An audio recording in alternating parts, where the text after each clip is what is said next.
Hey guys, JC Smith here.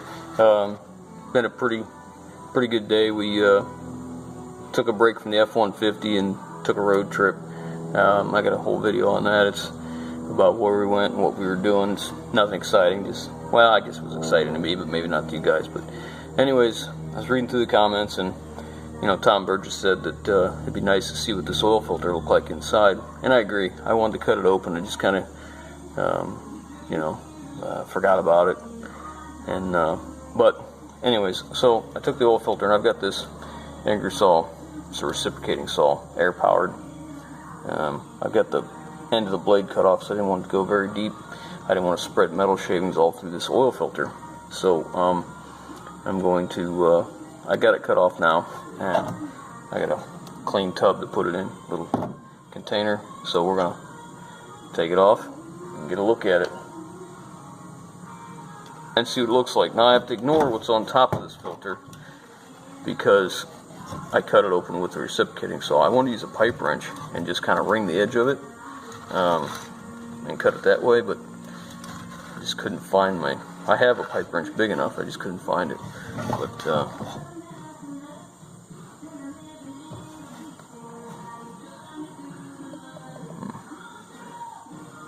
okay, so the first thing I'm going to do is I'm going to put it in here and let it drain for a little bit. Now,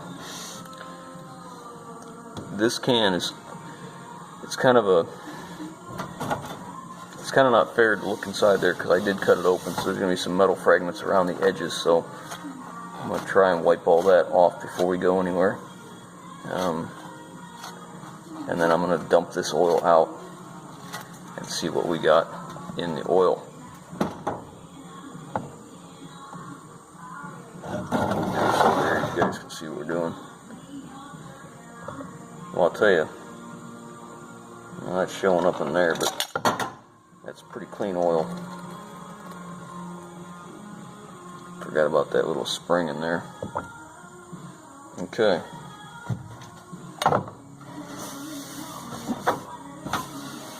Making a little bit of a mess here.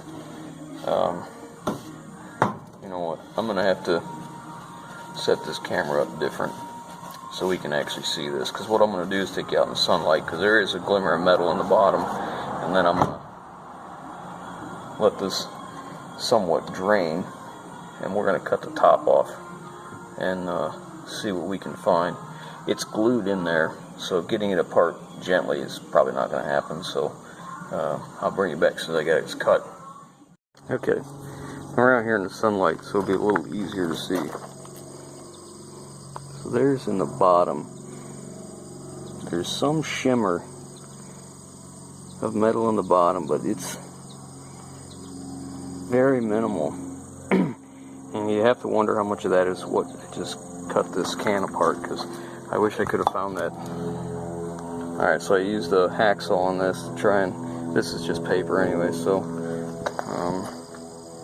there's really nothing in there, just the glistening of the oil. Set that down in there. And then we have the actual oil filter itself.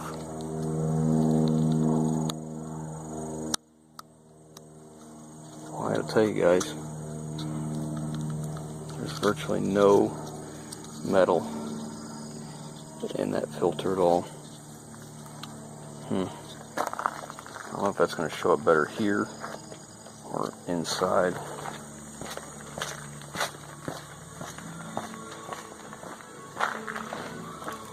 Looks like it might show up better here.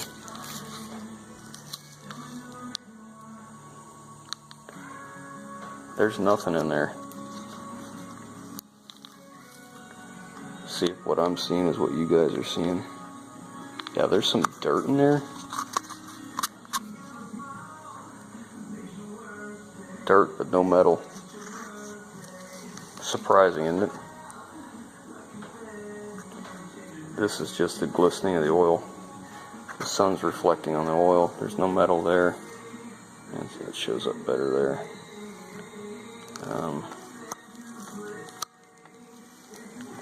I gotta tell you guys, it didn't look like it was a brand new filter either. It looked like it had been on there for at least a while. Enough time to get a little rust on it. Yeah, I see absolutely nothing in there. Let me go back outside here just to double check what I think I see.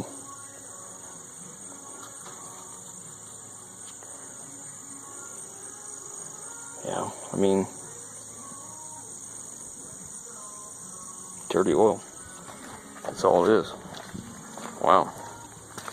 So, either all them pieces were heavy enough and broke into chunks and just fell in the oil pan. There's one little piece. I don't know if they'll focus on that. Right at the end of my thumb, there's a little piece right there. Certainly not what I expected to see. That is for sure. It is dirty though. There's lots of dirt in there.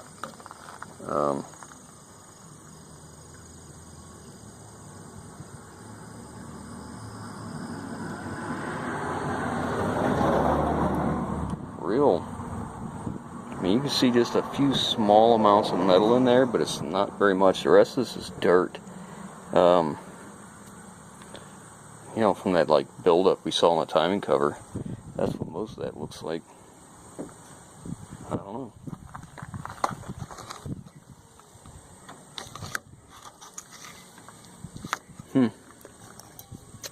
Not too bad at all. Alright, this is settled out now. Let's take a look at this. There's some more dirt there. More of the same black dirt. I can see just a... Man, I'll tell you, the metal that's in there is finer than frog hair. It's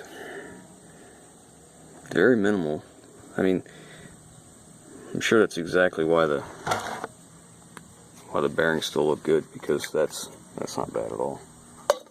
So, anyways, there we are. We want to see what inside the oil filter look like. Well, there's what we got.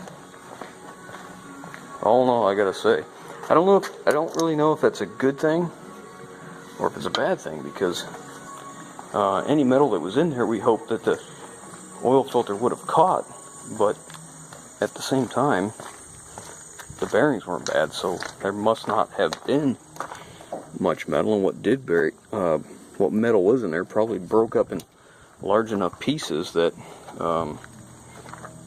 you know, it didn't affect it, I guess.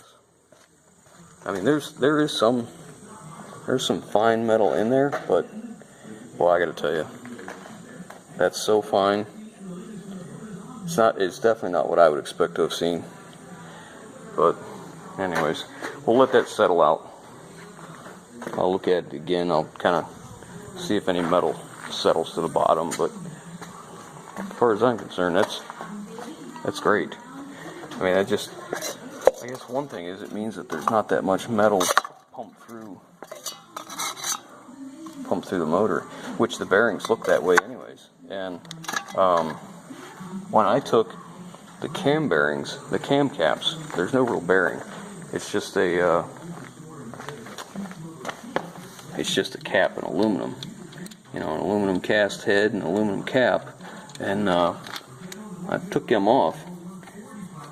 They didn't look like they had much of anything. There's some marks, but very minimal. The caps themselves, you know, aluminum's going to look a lot different than a bearing because it's softer. But I can't wipe that good. My finger's leaving streaks on it. I can't get it wiped. I mean, there's no grooves in there. Anyhow, so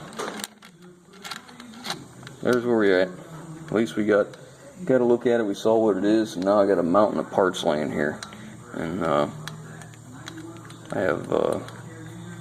have mixed feelings about this. I mean, man, I got to tell you, if we rebuilt this motor, it'd make a great series of videos, like a few guys have said, you know.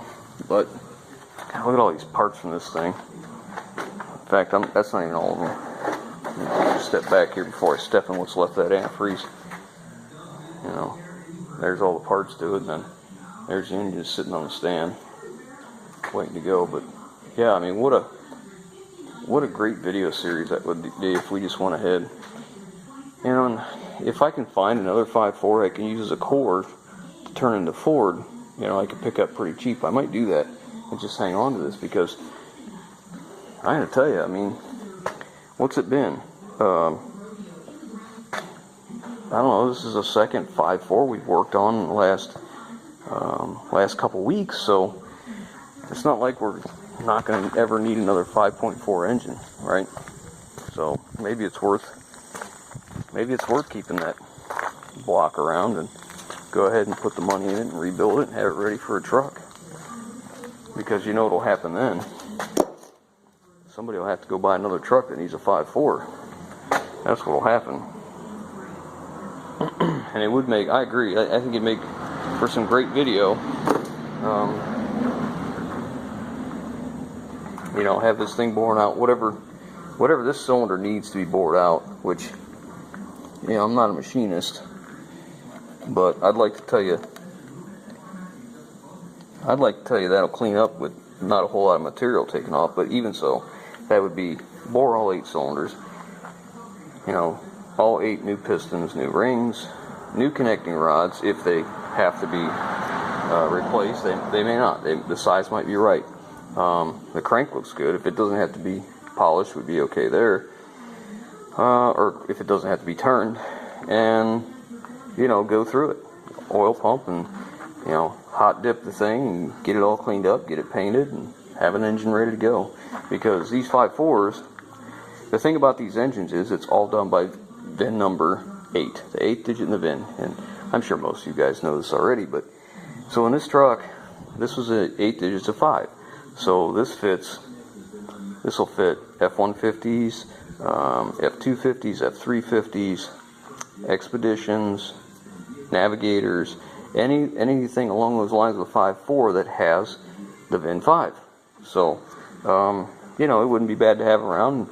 And honestly, if I rebuilt it and I went through all that, and then I decided, hey, I just need to sell it, and I don't think it'd be a problem. I think, especially like Clay was saying, you know, with the video of what we do, it might help out. Who knows?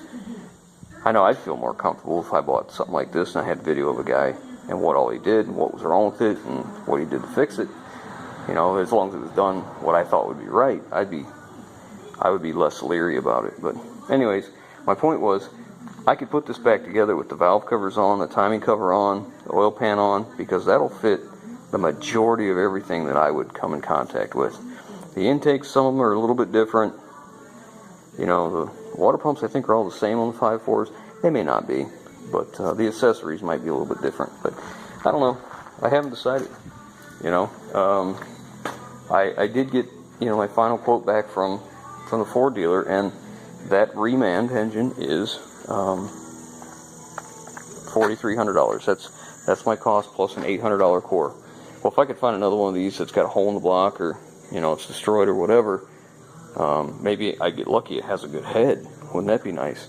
A good head and a couple good cams, and then take the two, keep all the best parts, take the worst parts, and use them as my core. Now that might be a way to save some bucks right there, if I can buy one, you know, as a core reasonably. But I'll look into it. We'll see what happens. You know, you never can tell.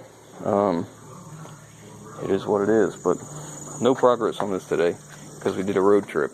And we went and picked up some, well, the video will probably be out before this one comes out, but I went and picked up 2 new 2018 Super Duty truck beds, 8-foot beds, tailgates, and bumpers. And I got them because, you know, they're brand new.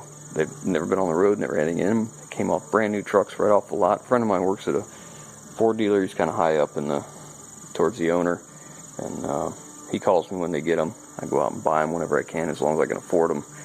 These are pretty, I wouldn't say they're, I don't know what expensive would be for them, but it was reasonable enough. I had enough money to buy it, so I bought both of them, and you know, we'll might use them for a project down here, or I might sell 1 or 2, or who knows, never can tell.